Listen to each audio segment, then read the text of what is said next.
Just like that, we are back! Good evening, good morning, or good afternoon, wherever you are, friend, it is sure good to see you. Now, I'm guessing you've seen photos like this and thought, man, how cool is that? You might even thought that creating beautiful sunbursts like this is a difficult task. Well guys, I'm here to tell you that actually it's quite simple to do this. Even if you're a new photographer, you can learn how to create these sunbursts for dramatic effects in your photos. Stick around to the end of this video and I'll share with you all my secrets. You know, it's not really secrets. You're going to find out just how simple creating these things are. And you'll also learn what we have going on for our current giveaway. Spoiler alert, we have some pretty kick-ass prizes. Now, pull up a seat and let's go!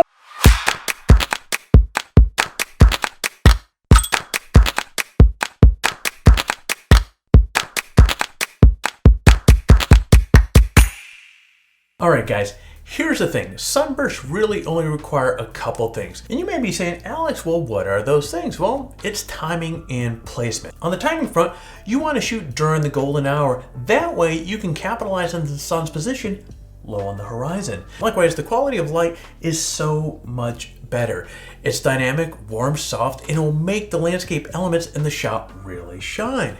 For placement, you want to include something in the shot that you can particularly obscure the sun's rays. Honestly guys, you can virtually use anything you want to block out part of the sun. A mountain, a pier, a person, a tree, a building, guys, you name it. By obscuring the sun, you not only want to make the sunburst more dramatic, you also want to add a bit of visual interest into the shot. Obscuring part of the sun also serves as an important function for the exposure.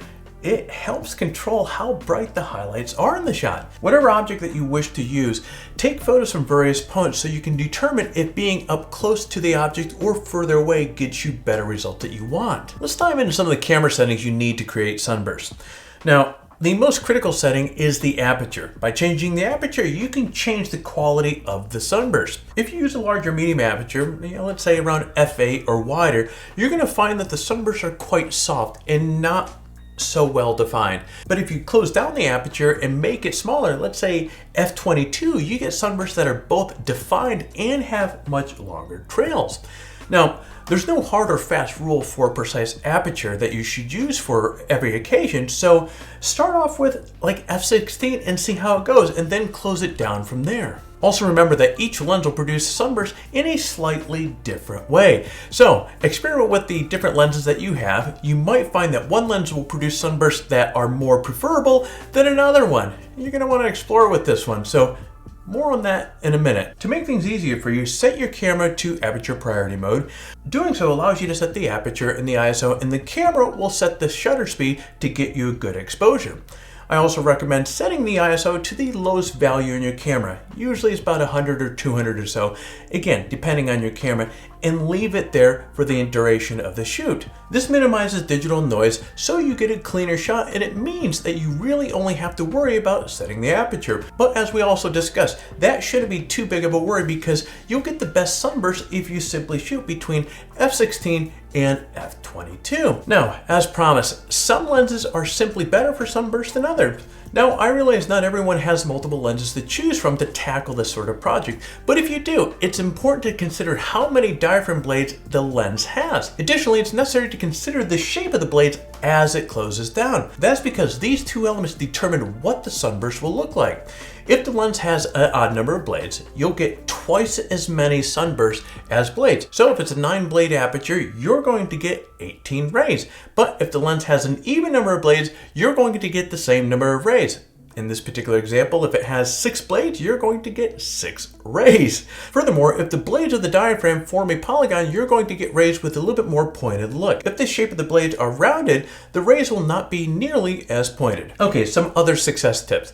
To give yourself the best opportunity for success, shoot with your camera on a tripod. This is a given in a lot of these cases. It needs a good stable base to get clear, sharp images. Likewise, get yourself a good camera remote, or at least the very least, use the timer within the camera itself, or the self-timer within the camera. This is another means to eliminate the possibility of disturbing the camera when the shutter is open. Your images will be much sharper as a result of doing this, or using this rather. Also, experiment with composition composition. Put the sunburst in the left of the center and then put it into the right of the center. Put it up in the top of the frame and then down in the bottom. Don't just settle for what you think is the best composition. Keep trying new things and you might find that the third, fourth, or hell, even the fifth composition is your favorite. When focusing, strive to focus about 1/3 into the frame. Doing so is going to ensure that everything from the front to the back is going to be nicely in focus. You might find that the camera's autofocus hunts for a place to focus and that it focuses on the wrong spot. Using manual focus might be something to try to ensure you got the focus on the spot that you wanted. Lastly, guys, expose the shot for the highlights. One of the biggest challenges of photos like this is keeping the sun dark enough so therefore it's not a giant white blob, but not so dark that the rest of the image is in deep of a shadow. You might also need to dial in some exposure compensation to lighten or darken the shot as needed. Now, when doing so, just keep an eye on those highlights and make sure that they aren't blown out. It's much easier to recover the details in the shadows than it is in the highlights. And frankly, that's it, guys. See, as I mentioned, it's not really a big secret. It's relatively straightforward and simple. Not too complicated, right? Like anything in photography, the real secret of photographing sunbursts is just getting out there and practicing.